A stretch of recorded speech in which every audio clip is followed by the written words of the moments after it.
The transmission came from the dying star system of Velmora, and it echoed through every communication channel in the galaxy. Ambassador Kira Voss stood in the center of the Galactic Council's grand chamber, surrounded by 3,000 alien representatives from 900 different species. The massive dome above her head displayed real-time images of the Velmoran homeworld, where volcanic eruptions painted the sky orange and ash clouds swallowed entire cities. "Please," the Velmoran leader's voice crackled through the speakers. His name was Thal, and his silver-skinned face showed the exhaustion of someone who had not slept in days. "Our star is dying. We have 18 months before it expands and destroys our world. 8 billion of my people will die unless someone helps us evacuate. I am begging the Council. I am begging every species in this chamber. Help us." Kira watched the faces of the alien representatives around her.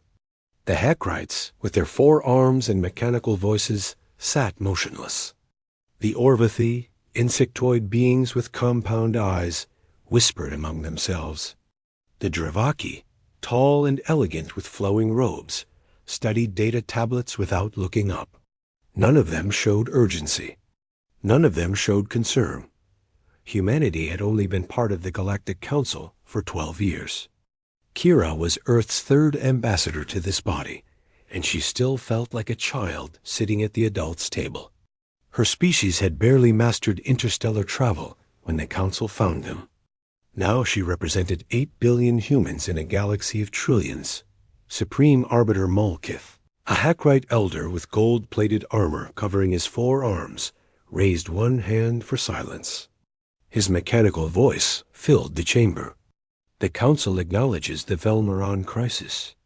However, the resources required for a planetary evacuation exceed available capacity.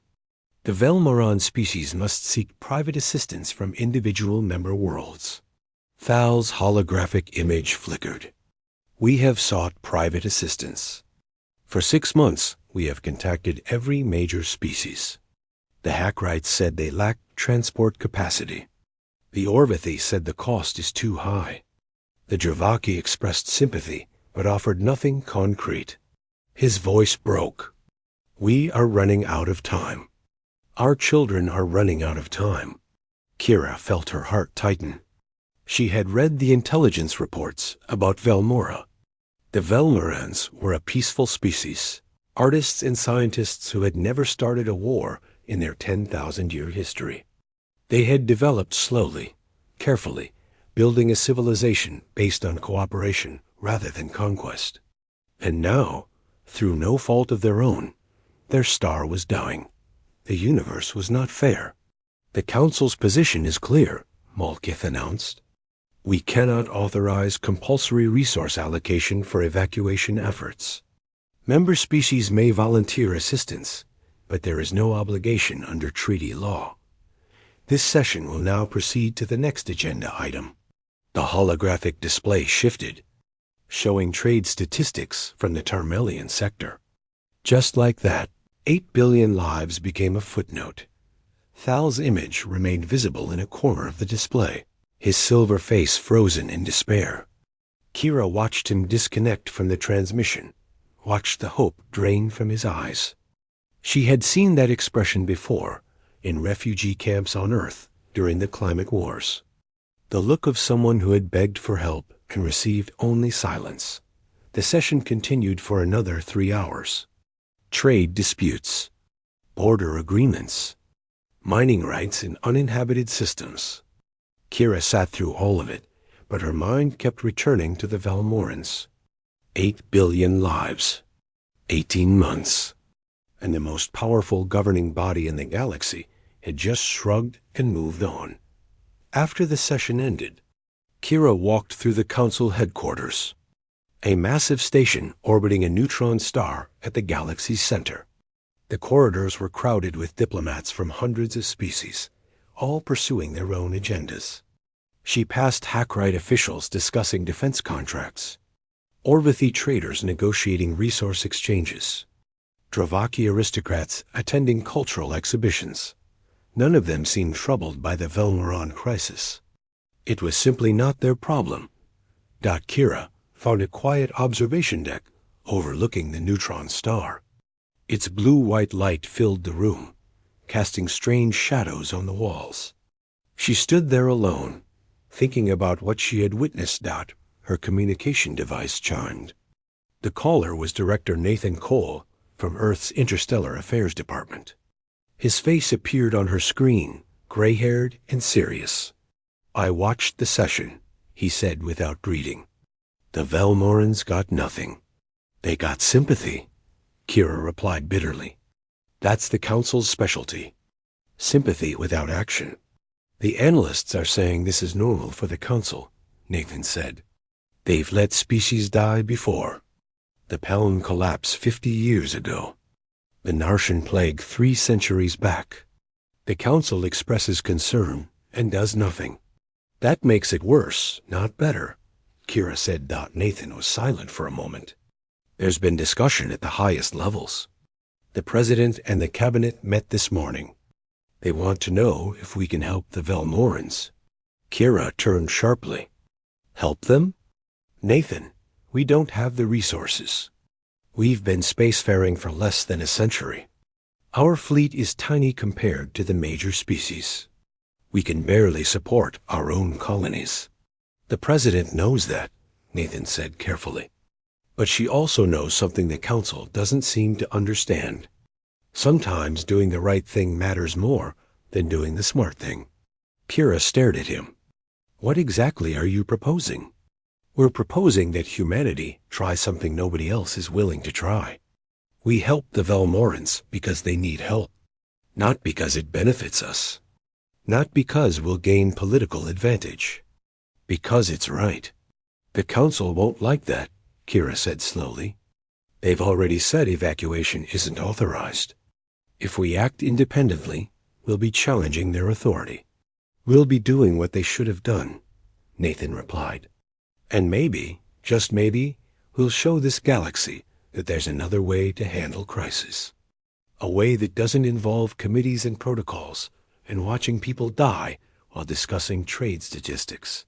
Kira looked out at the neutron star, its ancient light carrying the energy of countless collapsed suns. Humanity was young. Humanity was weak. Humanity had no power in this galaxy of ancient civilizations and vast empires. But maybe that was exactly why humanity needed to act. Because they still remembered what it was like to be small and desperate and alone. "Tell the President I'm in," Kira said. "Tell her to start planning the evacuation. I'll handle the diplomatic fallout." "There will be a lot of fallout," Nathan warned. "Then we'll deal with it," Kira said firmly. "But first, we save 8 billion lives. Everything else can wait." She ended the call and looked at the stars beyond the observation window. Somewhere out there, the Velmorans were watching their sun die, praying for a miracle. They were about to get one. It would just come from the most unexpected source in the galaxy. The human fleet arrived at Velmora 3 weeks after the Council session. It was not an impressive fleet by galactic standards. 12 transport ships, 5 cargo haulers, and 2 escort vessels. The largest species in the Council commanded thousands of warships. Humanity brought 17 vessels to save a dying world. Captain David Reyes stood on the bridge of the transport ship Horizon, watching Velmora grow larger in the viewscreen. The planet was beautiful, despite its death sentence. Blue oceans, green continents, white clouds swirling in delicate patterns. From orbit, you could almost forget that the star behind it was slowly killing everything. "Atmospheric readings stable for now," reported Lieutenant Maria Santos from her station. "But solar radiation is increasing. The Velmorans are experiencing crop failures across 3 continents. Their food reserves will last maybe 8 months. David nodded grimly. 18 months until the star expanded. 8 months until starvation. The timeline was brutal. "Open a channel to the surface," he ordered. The view screen flickered, and Ambassador Thal appeared. His silver skin looked paler than it had during the council session. Dark circles surrounded his eyes. But when he saw the human fleet through his own sensors, his expression changed. "You came," Thal whispered. "After everyone else refused, you actually came." "We came," David confirmed. "Ambassador Voss sends her regards. She's handling the political situation at the council headquarters while we focus on the evacuation." "The council has not authorized this," Thal said carefully. "I was informed that your species might face consequences for acting independently." David smiled slightly. "Ambassador Voss told us to worry about saving lives first and politics second. We intend to follow that advice." For the first time, something like hope appeared in Thal's eyes. "How many can you take?" "Our population is 8 billion. We have been trying to calculate priorities, deciding who lives and who stays behind to die. It has been the hardest thing my government has ever done." David felt the weight of that question. Humanity's fleet was small. They could not essay that everyone, not even close. But they had come prepared with a different plan. "We're not here to take people away," David said. "Not primarily. We're here to help you save yourselves." Confusion crossed Thal's face. "I do not understand." "Our engineers have been working on something since we learned about your crisis," David explained. "We call them stellar regulators. They're designed to slow the expansion of dying stars. We've never tested them at this scale, but our scientists believe they can buy you time. Maybe decades instead of months." Thal was silent for a long moment. "You would deploy experimental technology to save us? Technology that might not work? Technology that cost your species resources you barely have?" "We would," David said simply. "Because you asked for help, and because someone should have said yes a long time ago." The deployment began within hours.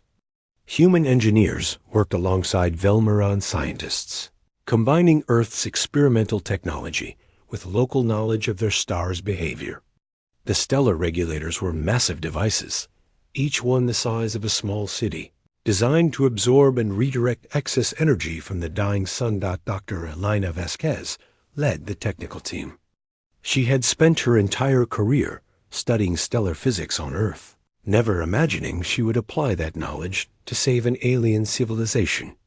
Now she stood in a Velmaran laboratory, surrounded by silver-skinned scientists who hung on her every word.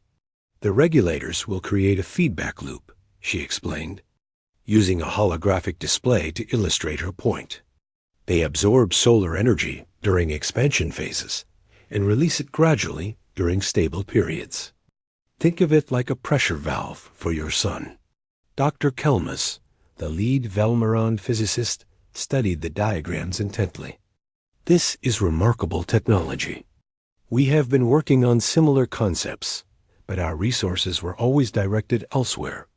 We never prioritized stellar engineering because our star was supposed to last another billion years."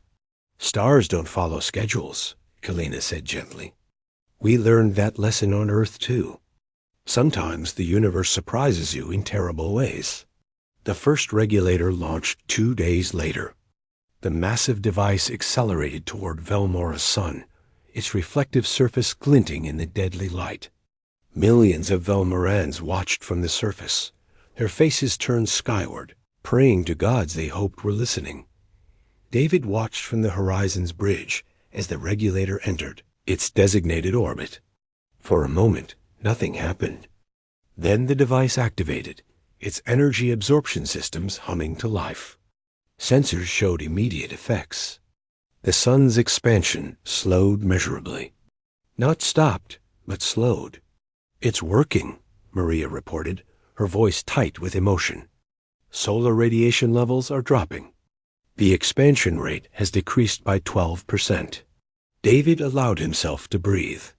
12% was not victory, but it was hope. The news spread across Velmora within minutes. In cities that had been preparing for extinction, Celebrations erupted.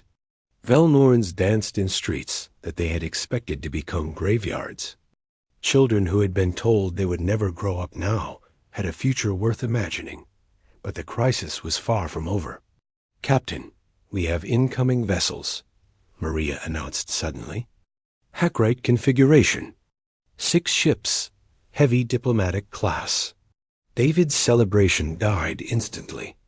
"The Council sent representatives?" "It appears so. They're requesting communication." The view screen changed to show Fleet Commander Tarvex, the Hackrite officer who had spoken during the original council session. His 4 arms were crossed in what David recognized as a gesture of displeasure. "Captain Reyes," Tarvex said coldly, "your presence in this system is unauthorized. Your deployment of experimental technology near a stellar body violates 17 different safety protocols. You will cease operations immediately and withdraw your fleet." David felt anger rising but kept his voice calm. "Commander, we're saving 8 billion lives. The Council refused to help. Someone had to. The Council made its decision based on resource allocation and precedent," Tarvex replied. "Your interference undermines our authority and sets dangerous precedents for future crises. Every species facing hardship will now expect independent intervention." "Maybe they should expect it," David said quietly. "Maybe expecting help shouldn't be unreasonable." Tarvex's mechanical voice hardened. "You have 6 hours to withdraw. After that, we are authorized to use force." The transmission ended. David stood in silence, processing the threat. 6 hours. Not enough time to deploy the remaining regulators. Not enough time to complete the stabilization. If the humans withdrew now, everything they had accomplished would unravel. He opened a channel to Ambassador Voss at Council headquarters. Her face appeared on screen, tired but determined. "I heard," she said before he could speak. "Tarvex contacted me first. He's not bluffing, David. The Council is genuinely angry. We've embarrassed them by doing what they refused to do." "What are our options?" David asked. "Limited," Kira admitted. "We're a young species with a small fleet. Militarily, we can't challenge the Hackrites. Politically, we don't have the alliances to protect us. But there might be another way. I'm listening. The Council operates on consensus and precedent. If we can establish legal grounds for our presence, they can't simply remove us by force without looking like tyrants. I've been reviewing treaty law all night. There's a provision called humanitarian intervention that allows member species to assist others in existential crisis. Why didn't the Council use that provision for the Velmorans?" David asked. "Because it requires the intervening species to assume responsibility for outcomes. If the intervention fails, if people die despite the helper faces judgment." Kira paused. "Nobody wanted to take that risk. But we already have." David understood. Humanity had gambled everything on saving the Velmorans. If they failed, they would face consequences. But if they succeeded, they would establish a precedent that the Council could never ignore. "We stay," David said firmly. "Deploy the remaining regulators. Buy us as much time as possible. And if the Hackrites attack?" David looked at his small fleet, then at the planet below, where billions of people were celebrating their first real hope in months. "Then we make them explain to the galaxy why they attacked a rescue mission," he said. "Sometimes the only weapon you have is the truth." The countdown to confrontation had begun. 6 hours to change the fate of 2 civilizations. Ambassador Kira Voss walked into the emergency council session, knowing she was about to face the most powerful beings in the galaxy. The chamber was smaller than the Grand Chamber, designed for urgent matters requiring immediate decision. 50 senior representatives sat in elevated seats, their attention focused entirely on the lone human standing before them. Supreme Arbiter Molkith presided, his gold-plated armor gleaming under the chamber's lights. Ambassador Voss, you have been summoned to explain humanity's unauthorized intervention in the Velmaron system. Your species has violated protocols, deployed experimental technology without oversight, and defied direct council orders to withdraw. How do you answer these charges? Kira took a steadying breath. I answer with a question of my own, Supreme Arbiter. When Ambassador Thal stood in this very chamber and begged for help, how many species offered assistance? Silence. The representatives exchanged uncomfortable glances. None, Kira continued. 8 billion lives hung in the balance, and this council watched trade statistics instead. You told a dying species to seek private assistance, knowing that no one would provide it. You used procedure as an excuse for inaction. We followed established protocols, Molkith replied stiffly. The treaty requires resource allocation decisions to be made through proper channels. The treaty also includes humanitarian intervention provisions, Kira countered. Article 7, Section 12. Any member species may provide emergency assistance to civilizations facing extinction-level events, provided they assume responsibility for outcomes. Humanity invoked that provision the moment we entered Velmaron space. Murmurs rippled through the chamber. The Javaki representative, an elderly female named Lady Mithra, leaned forward with interest. You are correct about the provision, Ambassador, but it has never been used. Most species avoid the liability, because most species care more about protecting themselves than helping others, Kira said bluntly. Humanity decided to be different. Different is not always better, spoke a Orvithi representative, his compound eyes reflecting the chamber's lights. Your intervention sets precedent that could destabilize galactic order. If every species acts independently during crisis, the Council becomes meaningless. The Council was already meaningless to the Velmorans, Kira replied. You offered them nothing but sympathy and bureaucracy. We offered them hope. I know which one matters more when your children are about to die. The chamber erupted in protests. Several representatives stood, shouting accusations in languages the translators struggled to process. Molkith raised his forearms for silence, but the chaos continued for several minutes before order was restored. Your rhetoric is impressive, Molkith said coldly, but rhetoric does not change facts. Your fleet has 6 hours to withdraw before enforcement action begins. This is not negotiable. Then let me share some additional facts, Kira said calmly. She activated he. Our datapad, projecting a holographic display that filled the chamber's center. This is the current status of Velmaron stellar stabilization. Our regulators have reduced the sun's expansion rate by 18%. At current progress, the Velmaron star will remain stable for another 70 years instead of 18 months. The numbers hung in the air. Impossible to ignore. We've also begun agricultural assistance programs, Kira continued. Food production is stabilizing. Evacuation preparations have shifted from desperate triage to orderly planning.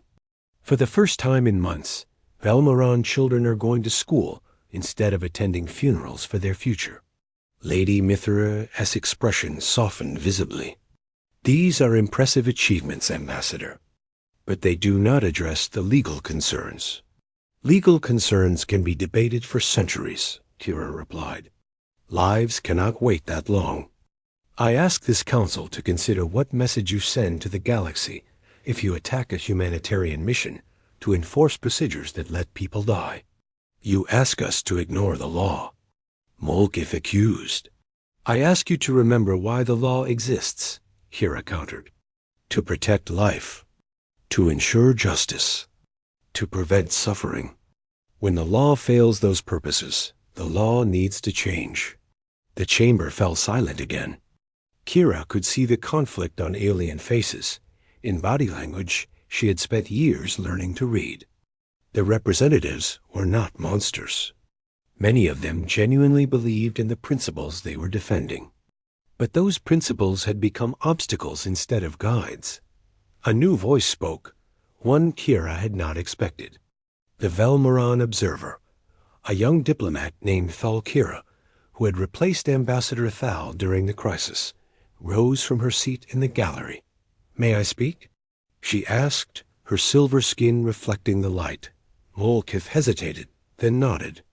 "Observer status allows for statements. Proceed." Thalkira walked to the chamber center, standing beside Kira. She was young by Velmoran standards, merely past adolescence. But her eyes held a wisdom born from watching her world face extinction. "I was 12 years old when the astronomers announced our star was dying," she said quietly. "I remember my parents trying to explain what extinction meant. I remember crying myself to sleep, wondering why we had to die. I remember asking my teachers if anyone would help us." She paused, letting the words sink in. "For months, I watched my government beg. I watched them contact every major species, explain our crisis, plead for assistance. I watched them receive sympathy and nothing else. I watched my people prepare to die while the galaxy continued its business as usual." Tears glistened in her eyes, but her voice remained steady. Then the humans came. They came with their small ships and their experimental technology and their crazy plan to slow a dying star. They came because someone needed help, and they decided to help. Not because it benefited them. Not because it was easy. Because it was right. She turned to face the council directly. "You want to punish them for saving us. You want to attack their ships because they challenged your procedures. But I ask you to consider what that punishment tells the galaxy about what this council truly values. Is it life? Is it justice? Or is it just power and control?" The silence that followed was absolute. Lady Mithra spoke first. "The young Velmoran makes a compelling point. Perhaps we should delay enforcement while we consider the legal implications more carefully." "Delay only prolongs uncertainty," Molkith argued. "The council must maintain authority." "Authority earned through justice lasts," Kira interjected. "Authority maintained through force crumbles. Humanity learned that lesson through centuries of our own history. Let us save you from repeating our mistakes." The vote was called 2 hours later. It was not unanimous. The Hackrites voted for enforcement. The Orvithi abstained. But a slim majority, led by the Dravaki and joined by a dozen smaller species, voted to delay action pending further review. Humanity's fleet would not be attacked. "Not today." Kira sent the news to Captain Reyes immediately. His response was brief but emotional. "Tell them we're not leaving until the job is done." She smiled at that. Humanity was stubborn. It was perhaps their greatest strength, but the crisis was not over. The council had delayed enforcement, not approved the intervention. Somewhere in the galaxy's power structures, forces were already moving to reverse this decision. Kira could feel it in the whispered conversations around her, in the cold stares from Hackrite officials. The Velmorans were still in danger. And so was humanity. The next battle would not be fought with ships and weapons. It would be fought with laws and arguments, and the fragile hope that justice could still mean something in a galaxy that had forgotten why it mattered. 2 months passed after the council vote, and the Velmoran star continued to stabilize. All 12 stellar regulators were now operational, working in perfect synchronization to drain excess energy from the dying sun. The expansion rate had dropped to negligible levels. Scientists on both Velmora and Earth celebrated the achievement as the greatest engineering project in galactic history. But Captain David Reyes knew the political. War was far from won. "We've got a problem," Lieutenant Maria Santos announced from her station. "Long-range sensors are detecting a massive fleet entering the system. 400 ships. Hackrite military configuration." David felt his blood run cold. 400? That's not an enforcement action. That's an invasion. He opened an emergency channel to Ambassador Voss at Council headquarters. Her face appeared on screen, already showing signs of stress. "I know," she said before he could speak. "The HFY Assembly voted last night. They're claiming that humanity's intervention has created a security threat to galactic stability. They've authorized independent military action outside Council oversight. They can do that?" David asked incredulously. "The HFYs are the largest military power in the galaxy. They can do whatever they want unless someone stops them." Kira's voice carried exhaustion and fury in equal measure. "The Council is in emergency session, but the HFYs have already left. They don't care about votes anymore." David looked at his tactical display. 17 human ships against 400 HFY warships. The mathematics were not complicated. "How long until they reach us?" he asked.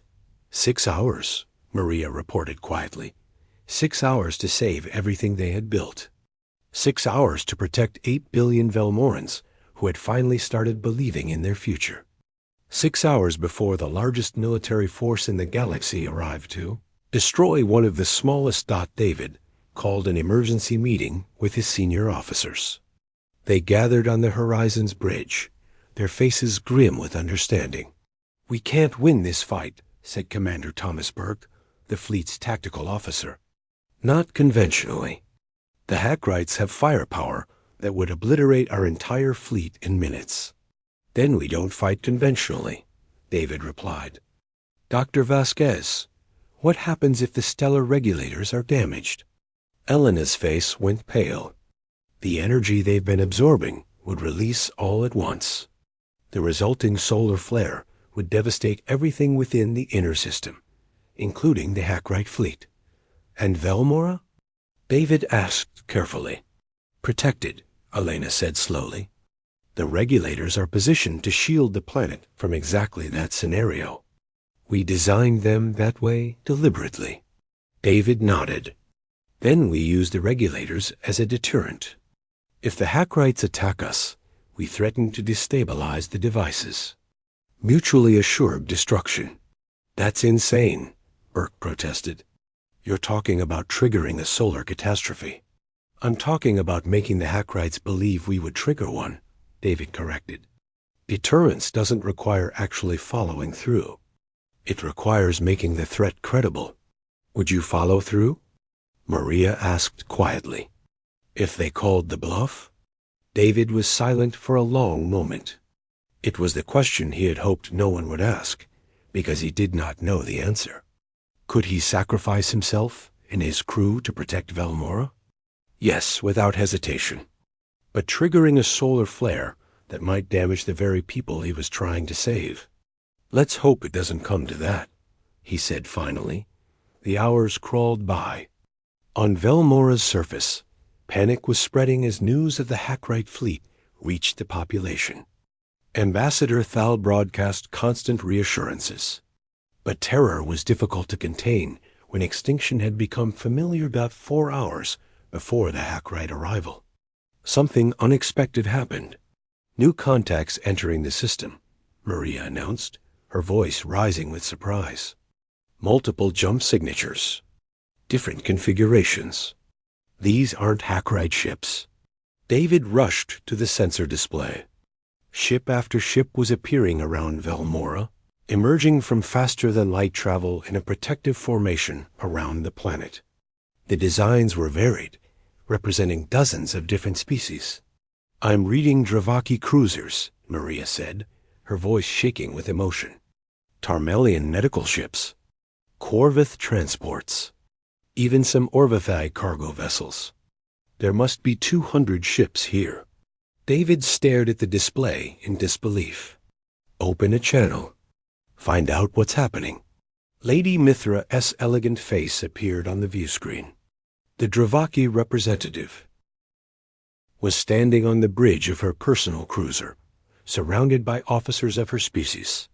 "Captain Reyes," she said formally. The Javaki Armada has arrived to support humanitarian operations in the Velmoran system. You came, David breathed. After everything that happened in the Council, you actually came. Not just us, Lady Mithra replied. Your species did something remarkable, Captain. You reminded the galaxy what we had forgotten. That compassion is not weakness. That helping others is not foolishness. That the strongest civilizations are those willing to sacrifice for strangers. More faces appeared on the view screen. A chorus of alien representatives. Speaking in turn, the Tarmelian Consortium stands with humanity, announced a Tarmelian commander. The Corvith Alliance supports this. Intervention, declared another voice. The Independent Traders Guild has pledged escort. Services, added a third. David felt tears forming in his eyes, but refused to let them fall. Humanity had come to help the Velmorans alone. Now the galaxy was coming to help humanity. The Hackrite fleet is still coming, Burke warned quietly. 200 allied ships is impressive, but 400 Hackrite warships is still overwhelming. Maybe not, Lady Mithra said, her eyes glittering with something that might have been satisfaction. The Hackrites are politicians as much as warriors. They calculated that attacking humanity would have minimal consequences because humanity has no allies. That calculation is no longer accurate. They might still attack, David said carefully. They might, Lady Mithra agreed. But if they do, they attack not just humanity, but the Dravaki, the Tarmelians, the Corvith, and a dozen other species. They attack the coalition that formed because of what you did here. They attack the idea that compassion matters. She paused, letting the words settle. The Hackrites are powerful, Captain, but even they cannot wage war against half the galaxy. Not over a humanitarian mission. Not when the entire cosmos is watching. The Hackrite fleet arrived on schedule, 400 warships arranged in perfect military formation. They stopped at the edge of the system, facing the combined allied force that had gathered to protect Velmora. For 3 hours, no one moved. No one spoke. The two fleets faced each other across the void. Weapons charged and targeting systems locked dot, then Fleet Commander. Tarvex's voice came through every communication channel. The Hackrite Assembly withdraws its enforcement order. The Velmoran intervention will be reviewed through standard diplomatic channels. His mechanical voice carried something that might have been bitterness. This action does not constitute approval of humanity's methods, but it acknowledges that circumstances have changed. The Hackrite fleet turned and jumped away. David collapsed into his command chair, his body shaking with relief. Around him, his crew was cheering, embracing, crying with joy. On the view screen, he could see similar celebrations erupting on allied ships. Ambassador Kira Voss's face appeared, transmitted from Council headquarters. She was smiling through tears. You did it, she said. You actually did it. We did it together, David replied. Humanity didn't save Velmora alone. The galaxy saved Velmora. We just reminded them that it was possible. On the planet below, 8 billion Velmorans looked up at the stars that had nearly killed them. Now protected by a fleet assembled from species they had never expected to help them. The universe was not fair. But sometimes it could be made better, and humanity had shown how. 1 year after the Velmoran crisis, Ambassador Kira Voss stood once again in the Galactic Council's Grand Chamber. But this time, she was not defending humanity's actions. She was watching history being made. The chamber was packed with representatives from over 900 species, every seat filled for the first time in decades. The holographic displays showed not trade statistics or border disputes, but something far more significant, a new treaty being presented for ratification. The Compassion Accord, Supreme Arbiter Molkith announced. His mechanical voice carrying none of the hostility, Kira remembered from their previous encounters. Proposed by the Dravaki Consortium, co-sponsored by humanity and 47 other species. This accord establishes mandatory response protocols for extinction-level crises affecting member worlds. The document appeared in the chamber center, its text visible in 400 languages simultaneously.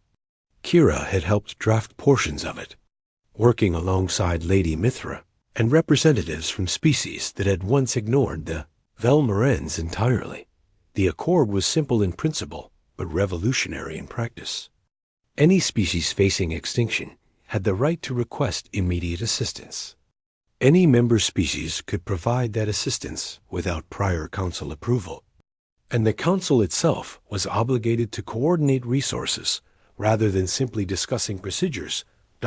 It was everything the Velmorens had begged for, everything the council had refused to provide. We have spent 1 year debating this proposal, Molkith continued. We have heard arguments for and against. We have considered precedent and consequence. Now we vote. The voting took 3 hours.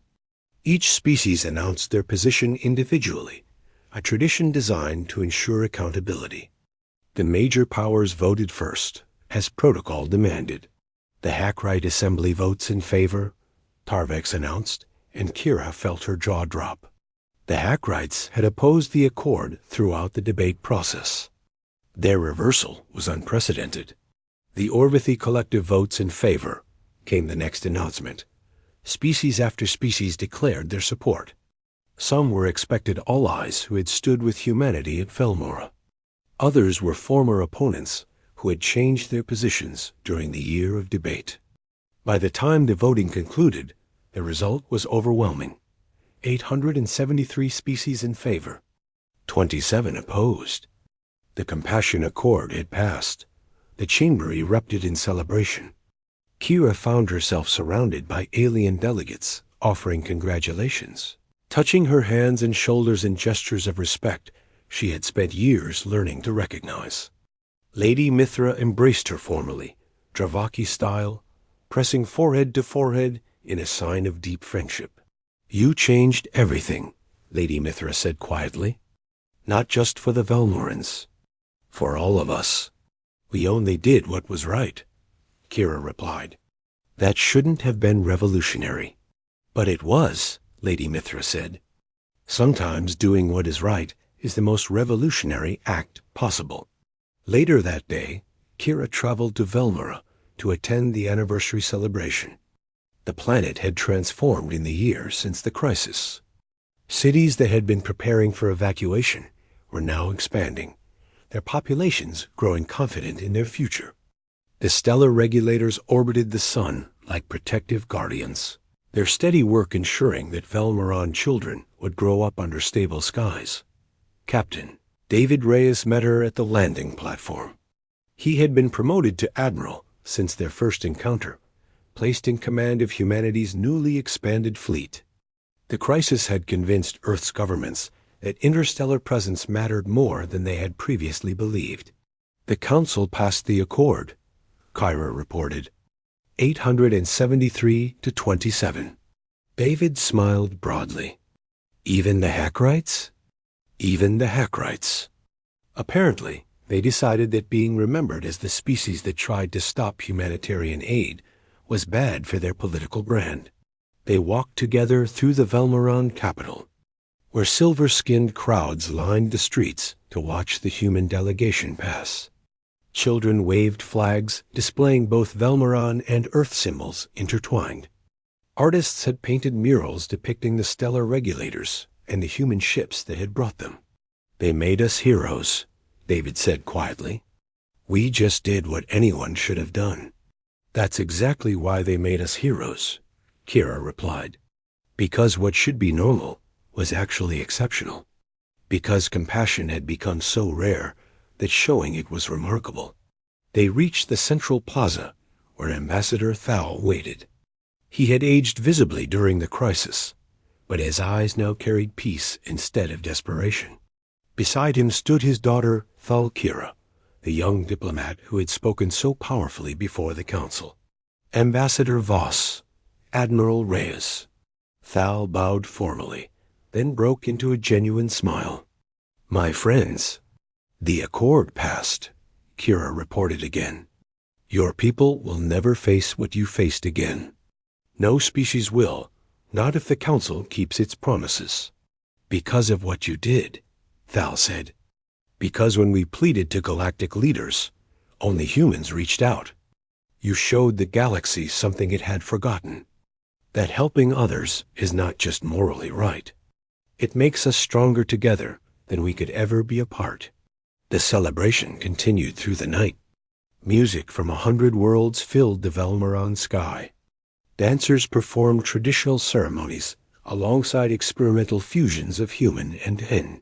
Velmaron art. Scientists from both species presented joint research on stellar engineering, promising to share their discoveries with any world that needed them. Kira found a quiet moment on a balcony overlooking the celebration. The Velmaron stars shone clearly overhead, their light no longer carrying the threat of extinction. Thinking about the future? David asked, joining her. Thinking about how small we felt, Kira admitted. 12 years in the Council. 17 ships in our fleet. No power, no influence, no allies. Everyone told us we couldn't make a difference. We didn't believe them. No, Kira agreed. We didn't, and that made all the difference. She looked at the stars, thinking about all the worlds out there. Worlds facing crises unknown. Worlds with populations that might need help someday. Worlds that now had hope, because humanity had proven that compassion could triumph over indifference. What comes next? David asked. We keep going, Kira said. We keep helping. We keep showing the galaxy that being small doesn't mean being powerless. That being young doesn't mean being foolish. That the right thing to do is always worth doing, even when it's hard. That sounds like a lot of work. It is, Kira smiled. Good thing humanity is stubborn. Below them, the celebration continued.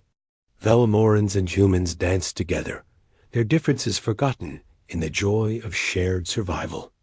Other species had joined the festivities too, representatives from the Allied fleet that had come to protect this world when it mattered most. The galaxy was vast and old and often cruel, but it was also capable of change, capable of growth, capable of learning that compassion was not weakness, but the greatest strength of all.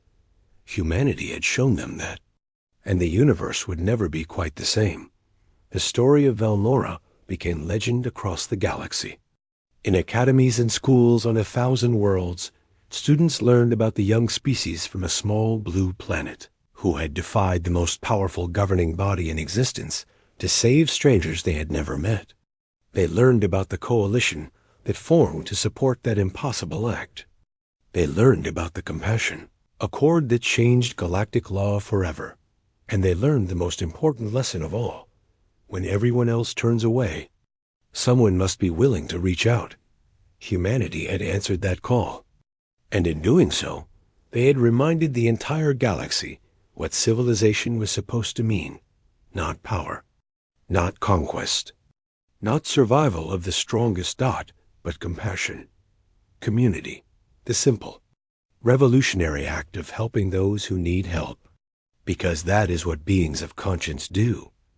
The stars shone down on Velmora, stable and constant.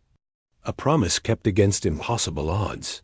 And somewhere in the vastness of space, other species watched and learned, and began to hope that perhaps the galaxy could be better than it had been before, because humans had shown them the way.